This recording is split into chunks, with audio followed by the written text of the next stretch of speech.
Welcome back to another episode of the Finance Bible podcast. Zeke here. And your co-host, Oscar. But before we get into it, please note that nothing in this podcast should ever be considered as personal financial advice. Of course, if that is what you are seeking, reach out, we'll get you in touch with the correct professionals, get the job done properly. Sit back, relax, and enjoy the show. Let's get into it. And welcome back to another episode of the Finance Bible podcast. Today we're joined with Emily Wallace, Oscar Don as usual, and we're going to be talking about something a little bit different today, more in terms of first home buyers, how to get into it, what to look out for and that kind of thing. Emily, welcome to the show. Thanks for having me. I'm really excited to talk about this topic. No problem. Oscar, let's just jump straight into it and start shooting some questions, get a bit of expertise flowing. Take the stage. So, Emily, a few of our listeners have an idea of yourself with your, your Instagram page and your podcast and everything like that. So, you're fairly popular in the actual property industry. But for those who don't know much about you, do you just want to give like a 30-second explanation of who you are and what you do? Yeah, for sure. So my name is Emily Wallace. I'm a buyer's advocate based in Melbourne, and basically I only work on the buying side of real estate. So I help first and family home buyers to secure their next home. We don't do any investment purchases, just strictly home buying and home ownership. And we do that through having really good agent connections to make sure our clients are getting great access to properties, but also being advised as to the maximum price to pay for the property as well, so they're not overpaying in any situation. Understood. And how did you sort of first decide to go into that kind of industry? It's a great question. A lot of people will say they fell into real estate, and I don't know if I actually fell into it. I did want to get into it because it was more a deliberate decision rather than just getting a job somewhere and going with it. I actually didn't know what a buyer's advocate or a buyer's agent was until I went through my own purchase, and I did that myself, and I really enjoyed the process. And then I started to upskill and learn more about what a BA, or the role of a BA, and how it was a growing industry. And the biggest thing I noticed was so many were investment focused, and so many were for really big purchases as well. But there was no one really owning the space of that sort of under $2 million entry-level purchases, particularly under $1 million as well in Melbourne, and educating buyers on how to buy. So with an education background, my background's actually in primary school teaching, I've really tried to give resources and help people, especially online, not just our clients, to buy better. And that's sort of where my passion lies, is property marrying teaching, really. Perfect. Yeah, that makes perfect sense. You're spot on there. Huge gap in the market in terms of buyers agents and sort of always focusing on investing, and then you get people who are like, what about the people trying to get into their homes? What sort of problems do they encounter? And I've just recently helped a client do the exact same thing, and the amount of problems they run into, they're not as well versed in terms of they haven't already got a home, and so they're not familiar with the whole buying process. They don't know what parties are involved. Do you want to talk a little bit about what's actually involved in the process and who you need to have in your corner to sort of help with that kind of thing?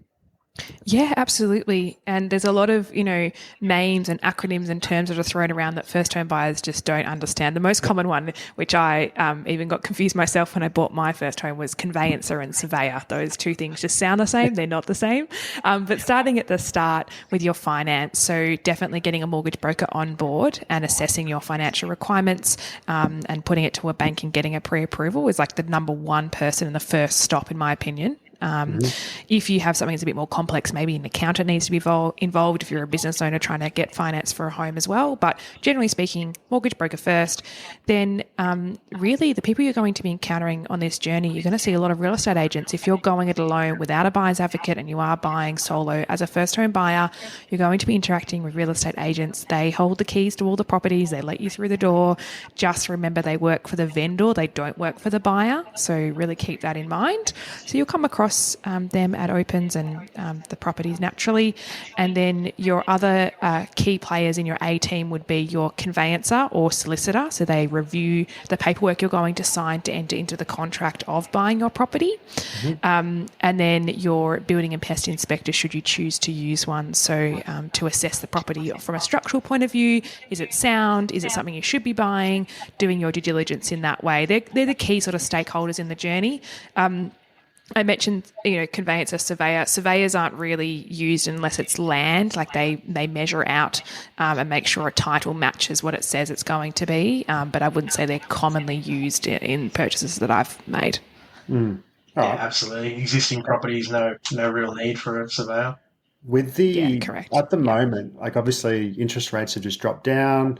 Obviously in Melbourne, where you're based out of, prices are still, it's quite expensive to get a house in Melbourne for your first home buyer. I guess for first home buyers, what's the number one hurdle you're seeing them face? Is it just education in general, or is it more of like, their deposit levels? What are you finding when you speak to individuals coming to you for the first time? Yeah, look, I think that the biggest hurdle is saving for the deposit. Like, if so many people say to me, like, I've got serviceability, I pay, my partner and I pay $800 a week in rent. We can cover the mortgage repayments. We're fine with that, but we can't be renting and saving for the deposit at the same time. It just doesn't work. And so a lot of people, the biggest hurdle is those cash funds available to get in. Now, obviously, different states have different schemes to lower the deposit, but there are qualifying criteria for that. And then obviously, exemptions of lenders' mortgage insurance for certain professions that can go with a 10% deposit, but even still, there's still a large majority who will either need a 20% deposit or a 10% deposit and have to pay lender's mortgage insurance, and that is the biggest barrier to getting into the property market. Not to mention, on top of that, you've got to account for your stamp duty, and I'm very, very passionate about the stamp duty being changed. The thresholds do not reflect first home buyer territory anymore. I know on your show previously you had John Pigeon, who I co-host with on another podcast, and we were chatting about this recently, being like, this is ridiculous. Like, we both got very passionate about the stamp duty thresholds, but that is a huge barrier. I'm sure you see it as well. Like, it's a massive barrier to buy property. Oh yeah, because you've got to. They're a bit greedy, those governments. They are indeed.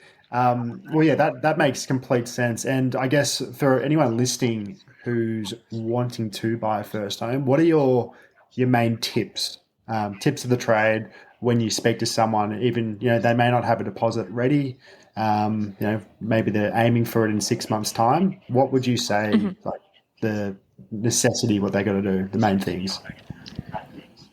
Look, I think the biggest thing is to understand, yes, you have borrowing capacity, but you also need to factor in your repayments. A lot of people focus on like the purchase price or the actual loan amount, but it's like, what does that translate to monthly, fortnightly, weekly for you in terms of outgoings, and how does it impact your lifestyle? You don't want to be tied to a mortgage and feel like you have to spend every day in your home because you're paying so much for it and you can't have a holiday and you can't, enjoy your life. So think as a starting point, like really assessing what is affordable despite what the banks tell me I can borrow. What am I comfortable with? And then I think it's knowing that figure and working out, okay, what does that look like in the areas that I want to buy in? Am I being realistic in wanting to buy a house, or am I more of a townhouse buyer? Doing research on sold data goes a long way, making sure that you're aware of what properties have sold for, so that when you're ready to enter the market, and maybe you're a listener just thinking about, I want to buy a house, maybe this year, start your research, start monitoring properties. What were they listed for versus what they sold for, or what you thought they were going to sell for? And you can never do too much education on getting to know the market, because that's what professionals do. We have years upon years of data knowing what something is worth. As a first home buyer entering the market, to bring yourself up to speed, create a little spreadsheet, track listing price, sold price, your prediction, and try and get the gap between your prediction and the actual sold price as small as possible. So that will show how much knowledge you have in the market. Yeah, and even just going into open homes in the area that you're looking at, having a look around, getting to know the agents, and just seeing what it's actually like inside, the different discussions going on, and get a bit of insider knowledge in terms of that as well would help a lot. Absolutely. It's all exposure, right? And being known to the agents in the area that you want to buy in, like building those relationships is integral in making sure that you have a smooth process as a buyer as well. Yeah, big time. We've got a lot of listeners actually that are sort of at that point in time where they've got a good job, they're out of uni, or they're out of their trade, whatever it was that they decided to do, and they're now at the point where they've got maybe $50,000 saved up, or within that range, give or take 10K. Good income. So the servicing is there in terms of what they can actually borrow, but the deposit level still isn't quite there. What sort of things could they do to try to boost that, or is it something that they should be thinking about earlier? What's your opinion on that?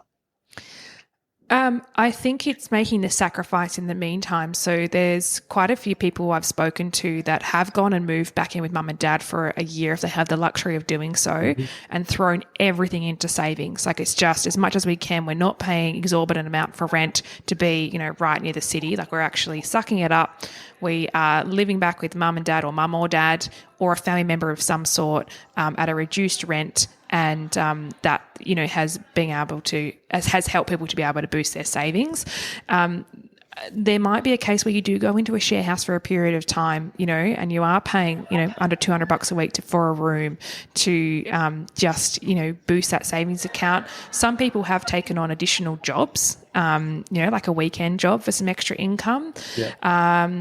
I think trying to maximize your income and then maximize your savings rate is a real art, but it really does require sacrifice of short-term pain for long-term gain. I just don't know that if people are really into following what society says they should do and follow Instagram and TikTok of everyone living their best life, it can be really hard to go, well, I'm not at that stage, but actually you're probably better off sacrificing while you're young to then springboard you into, wealth as you grow older.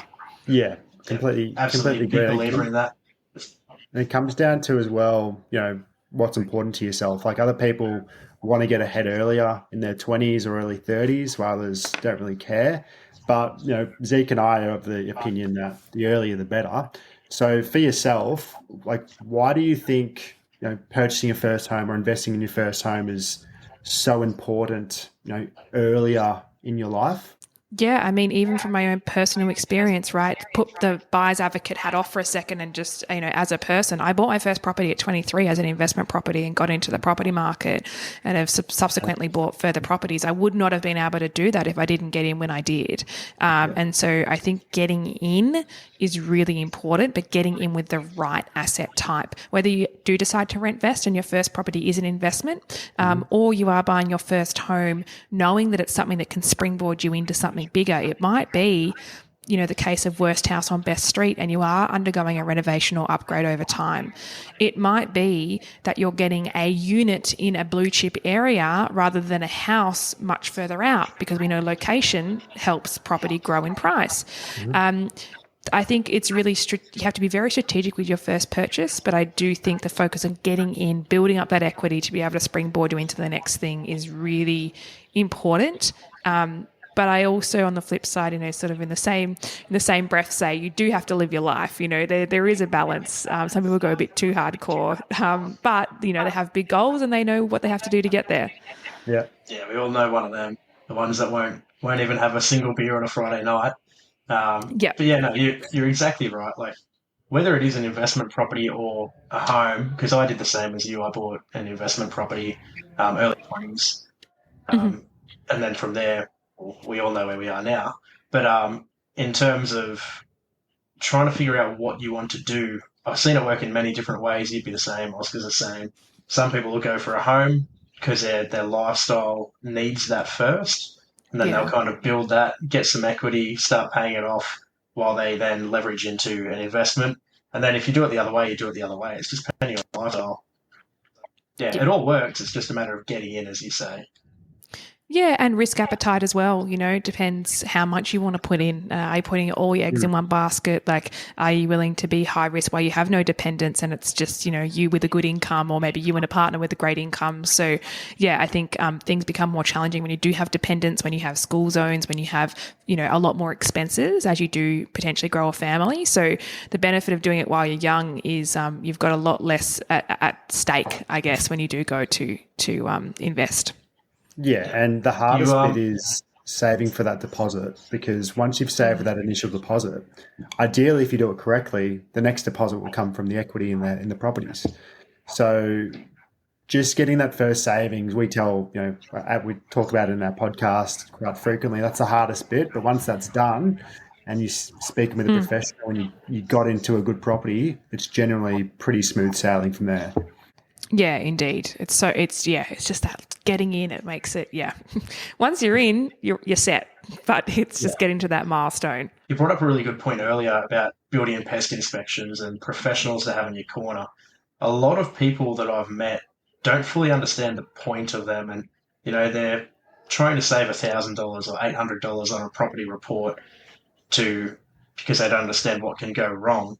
I just want to get your opinion on it, because we've had many, many clients who, even just an example with Oscar recently buying a property, we knew there was some form of termite damage. We just didn't know how much, so paid for hefty inspections and whatnot, negotiated the price down like 50, 60 grand, and ended up winning out of it. But there's so many little things that can go wrong or that you just don't know about, even whether it's like the roofing sheets or, the ceiling starting to sag or something. In your experience, are you pretty much trying to get everyone to commit to doing a building and pest inspection? Yeah, it's a great question. And unless you are a building and pest inspector yourself, you couldn't possibly know what goes on. And even to me, it's not sufficient to be like, oh, my dad's a builder, so, I'll get him to have his eyes over it. It's like, that's not. That happens. And also, it doesn't stand up. It does, like dad, uncle, someone that I think the issue with that is, like, in order to withdraw from a contract, it needs to be a proper report by a registered builder, and it has to have major defect listed on that report. So you can't actually rely on just a family member going through. We had one just 2 weeks ago. The client actually decided to do the building and pest before placing an offer, even though you can usually place an offer and then get it done, because they thought that if they found a couple of things, it might reduce how much they want to offer on the property, was kind of the gut feel of it. Anyway, there were some things that we were expecting, like wear and tear, but we weren't expecting to find rising damp in the property, all around the perimeter of the property. And basically, like, it was an extremely difficult fix, potentially actually not fixable. It was beyond sort of taking it on. And so I couldn't have known that, because I'm not a building and pest inspector. They definitely didn't know that.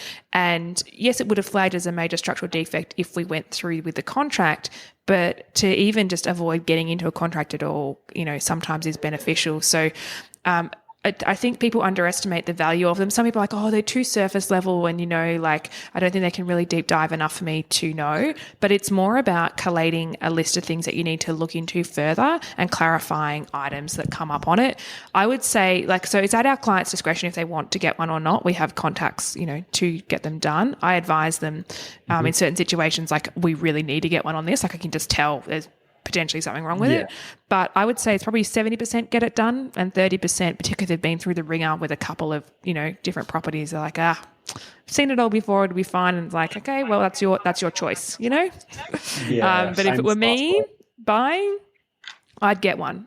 It's just like a roadworthy for a car. Like, you just wouldn't buy a car without knowing that it goes fine by, someone who's certified to say that that is the case. So yeah, I definitely would highly encourage people to consider them, for sure. Yeah, and state by state, it will vary as well. Yes. There's contract law in every state for the listeners out there. So, in WA, you really need that major structural defect. Whereas in Queensland, you might not need that. You can just have subject to building and pest 14 days, and then, you can pretty much pull out of anything based on that. So know your state as well. And that's when the other party you brought up, the conveyancer or solicitor, comes in, and you need to work with them and understand what offer you're putting forward, what your rights are, what you can and can't do. And then ultimately, if there is a negotiation or the subject to finance or subject to building and pest, you can get it done. Yeah, absolutely. Yeah, it's certainly a pretty integral part of the process, and making sure you have the right people on board is very important. Is there anything out there that you've run into just doing this that you just never ever would have expected to be like a problem or a thing? Just something that's completely shocked you that people might take value out of. Nothing too shock. Oh, actually, yes, there was one. There is one that I recall from the notion of building and pest, right? Pre-auction, we looked at this property and it had a brand new renovation, probably like 6 months old, this reno. Looked amazing, very popular area, very popular property. And my building and pest inspector went through and he basically said the entire bathroom needs to be ripped out. The waterproofing has failed and the stumps under the house are actually wet because the water has gone through the subfloor into the stumps, and the soil at the base of the stumps is wet. I've never seen anything like it, and my heart sank when I saw the property sell. It was a very competitive auction. We obviously weren't in it at all. Like we were like, nah, we're out. Yeah, that. Yeah, and I saw it sell to a young couple, and I was like, you guys have no idea. Like you've just spent, they spent well over the quote range. I think it went like 100K over what it was quoted as. Competitive auction, 3 bidders, young first home buyer couple buy it. And I'm like, you clearly didn't get it done. Yeah. And, you're going to have severe mold issues and need to rip up that bathroom, and that's not a cheap thing to do. Yeah, so it's a bit of money. Yeah, so definitely just because something's renovated or recently done doesn't mean that qualifies it as, it'll be fine. No, get it checked. Absolutely get it checked. And that's why it's so important having a dream team in your corner. Like, for example, if they go to Wallace Advocates, you'd be able to guide them in the direction of the licensed building pest inspectors, just to give them a ease of mind, for example. Now, totally. when you're looking at properties, what's the is it more established dwellings? Do you do house and land packages? Like, what's the main? Is it just established? And if so, why? Like, why do you think established is the way to go? Yeah, it is just established. We have helped people by, technically they're off the plan because it's the first time it's been sold, but at completion stage. So we've never entered into a contract where the building hasn't commenced or is like more than 3 months off being finished and titled. So we don't do house and land as in like greenfield estates purchases. We just don't. We're in Metro Melbourne, so we just don't even go out that far. But like, newer style townhouses or apartments in newer complexes, we have bought.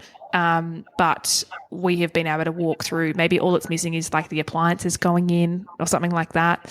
The reason we go with established is the areas that we buy in typically have established dwellings. So there's not that much construction going on because the land's so expensive. But also you know what you're getting and you've got track record of that property. You can see what you would expect with it. In a new build, there's a bit of unknown, but also a lot of these newer builds are given to investment groups to sell to potentially overseas investors. And so you end up with a block full of rentals or Airbnbs, and it can be a really disruptive living environment to be part of. So that's probably one of it's not so much the build, it's actually the nature of the block that I would be, potentially avoiding. Yeah, that makes sense. And also, on a completely different note, in terms of dealing with agents, how do you manage? Because some agents are really good at their job, some are very gung-ho, some are really, trying to push a sale because they work for the vendor and not the buyer. How do you handle that? And what advice do you have for people that are kind of out there their first time? They might not be using a buyer's agent and, they've got a real estate agent trying to push a sale that might not necessarily be in their best interest. Yeah, I always say to people, if you're not paying, you're not the client. So the agent's paid out of the sale proceeds from a property by the vendor. The vendor pays them.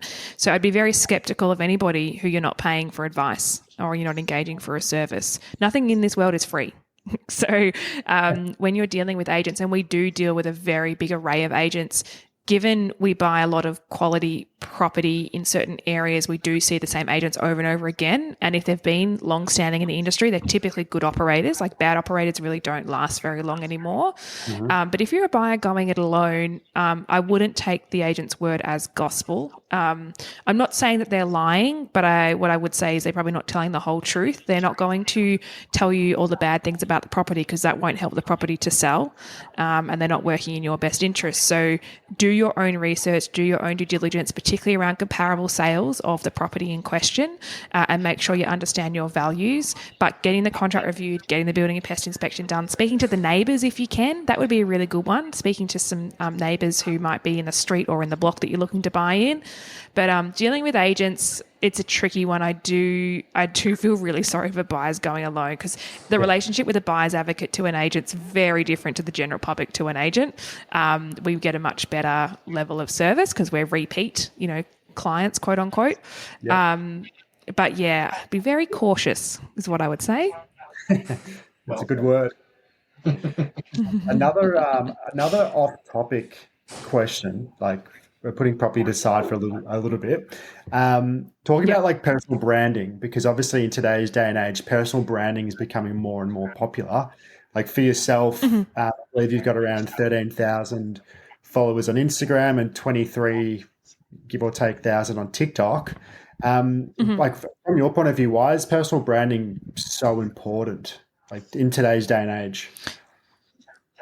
Yeah, it's become a real thing. Hey, like I think there is still place for company brand, and I follow TikTok accounts that do have company brands, mainly e-commerce brands where it's like behind the scenes of the company. But look, personal brand, particularly in an industry like real estate or, finance and broking and even law. I've actually noticed a couple of lawyers doing some great personal branding recently. It positions you as an expert, and the opportunities that come to you when you are seen to be an expert by sharing information and insights really can help leverage your career. And I think for young people listening to this, if you are in an industry and you want to stand out, I think focusing on your personal brand and what you bring to the table is really important, whether you have aspirations to be a business owner or not. Like there are, I'm not sure if you heard the term of intrapreneur, but basically it's an entrepreneur within a business and, they are a thought leader within that space. Documenting, day in the life, documenting common questions that you get asked. What's the insight of what you do and what makes you good at it, I think can be a great way to build personal brand, and then the opportunities come quite quickly. It's amazing. Media really use TikTok and Instagram to scout stories now, so being approached by the media is not uncommon now for me, because it's a relevant story or a relevant topic and they're like, oh, I saw your TikTok about that, can we discuss that more? What a great way for people to get exposure, by free content. Yeah, seriously, free content, and then all of a sudden you've got first home buyers replying to you, hitting you up, and then you're helping them get into a property. Yeah, exactly. It's definitely helped the business grow. Most of our business does come from TikTok now, but I've never really once said, hey, come and work with us. This is what we can do to help you. I've actually just told people or shown people what we do, not told them to, deliberately use us as such. It's all about education. Personal branding now is becoming probably actually bigger than normal company branding. Like if you look at all the advertising and stuff you see on TV now, or even on Instagram, whatever it is, all of it is some kind of person with a huge personal brand doing an ad for a company. So even if it's Kendall Jenner doing some kind of clothing shoot or whatever it is, even just product placement with your personal brand, and you're bringing viewers in, you have that product there. Logan Paul, for example, he's obviously got a huge following, and then Prime, he just has that everywhere that he is, and it's the branding of him is then shown through that, and it's just such a big market now, people following a person to get exposure to companies. Massive, yeah. And because people can relate to a person, it's very hard to relate to a brand. How do you be like, oh, yeah, that feels like me? It's very hard to do that. Whereas you're like, oh, that person that I follow, they are in the same area as me, or, you know, they're the same age as me, they have kids like I do, or, you know, there's certain things you pick up and you're like, you see yourself in them, and so then you resonate with them, and then, yeah, you kind of quite easily influence to, you know, potentially buy things that they also use. You know, for girls, it's like skincare and makeup and dresses and, you know, that sort of stuff. It's very easy for influencers to sell that stuff because, you know, we see each other we see ourselves in other people online. Yeah, absolutely. And for personal brands or individuals who, you know, are kind of like they're in a good industry, let's say real estate, for example, and they're a bit nervous of just getting themselves out there, because I know a lot of people are. What would you say? Because obviously you've done it, and you've done it well because you've got a good following and you're pretty consistent as well, from what we can see. Like, what advice would you give them if they're wanting to do it? Someone asked a similar question. I was on a panel talking about social media recently, and the first thing I blurted out, just without thinking, I was like, just get over yourself. And it is true. Like, you just honestly just get over yourself. Like, okay, if you are nervous and you feel like you don't present well on camera, film yourself over and over again. Don't post it anywhere. Just get in the habit of filming yourself. Don't make your first video of yourself be the one that you post. Like, do some practice, you know? You don't like do a swimming race and the first time you're racing is the first time you're swimming. You train and you practice and you know, behind closed doors, do all that, and then you go to the race. So if you're nervous, practice, but also no one will care as much as you do when you post something online. Like, you'll pick yourself apart left, right and center. There's things that you'll notice that no one else will, and if you're adding value, people can't come for you. I don't get a lot of hate because I actually don't post things that people can hate on. I post fact. I talk about education, and I'm factual in my approach to what I put out. I'm not controversial. I don't put opinions out there. It's all really factual. And so I actually don't get hate. People are worried of posting because of hate. It's like, if you actually focus on the right thing to post, then you won't get hate. Just avoid it altogether. Oscar and I were actually with Ethan Donati a couple of weeks back. Yep. And we saw a conversation between him and someone that was actually really eye-opening. Like, it was a funny opinion. So he's like super introverted, obviously. Yes. But he was talking to someone about why they weren't putting stuff out there. And they just said, oh, you know, I don't want to get judged. And this specific example was we're in a room full of people and he didn't want to hold the microphone and talk because he thought that people would judge him. Then Ethan was like, but either way, like, they're all thinking something right now anyway. Like, they're all judging you regardless of if you do something or don't do something. They're going to have thoughts. You don't know their thoughts, and it doesn't have any impact, so why do you actually care? And he was like, oh, yeah, true. And then I was just sitting there, I was thinking, I am judging harder now for not doing it than I would have been if you just did it, because then we're thinking about it. So, yeah, just do it, eh? Yeah, it's that thing of inaction that actually makes it worse. Just do it. Just do it. Your life won't be over if you post a video that people don't like, you know? Yeah, absolutely. And do you have any final tips? It can be related to anything finance-based, anything branding-based, business-based. Just a final tip for anyone out there, or a lesson that you've learned somewhere along the way that you think would be valuable to share. Yeah, I think this is applicable across quite a few things, whether it is business, personal brand, or buying property or investing. The only thing people usually say is that they wish they did something sooner. Like, it's not usually when people do something for the first time, they don't go, oh, I should have waited a bit longer. Like, most of the time it's like, God, I wish I did this sooner. So just do it. Like, just go and do it. Stop sitting on your hands. Stop making excuses or create hurdles for yourself. Like, the people who are most successful, the best measure of success, in my opinion, is the time between the idea and the execution of the idea. The shorter that time, the higher the success of that individual. People who have great ideas and sit on them for the longest time, like, that's just, what are you doing that for? So yeah, I'm really big on taking action. I think, you know, it's applicable to pretty much anything in life. And I think if you're sitting there going, oh yeah, maybe I should do that thing, like, just go and do it. Just go and do it. What's the worst that can happen? Yeah, no, I love that. Yeah, and absolutely, that's good. And for listeners out there who want to, you know, get in touch with you or follow you on Instagram or TikTok, what's the best way to connect with you online? Yeah, for sure. I'm probably most active on TikTok these days in terms of like relevant property content. If you just search Emily Wallace, I'm sure I'll pop up. Although I've been getting a lot of fake accounts recently. Everyone's been telling me, Emily, there's this cat. Yeah, Well, that's yeah. good. So I'm not offering you crypto. It must mean you're doing a good job then if people are making fake accounts. Well, I hope so. Maybe that does mean something. But yeah, don't accept any crypto advice from me in your DMs. Apparently that's what they're doing. But anyway, if you search Emily Wallace across any socials, you'll find me. And Wallace Advocates is the business. If you search Google, you'll see the team and myself. And yeah, happy to help if we can. Awesome. Beautiful. Excellent. Well, thanks for your time. We appreciate it. There's something valuable out of that. So it's really helpful for them.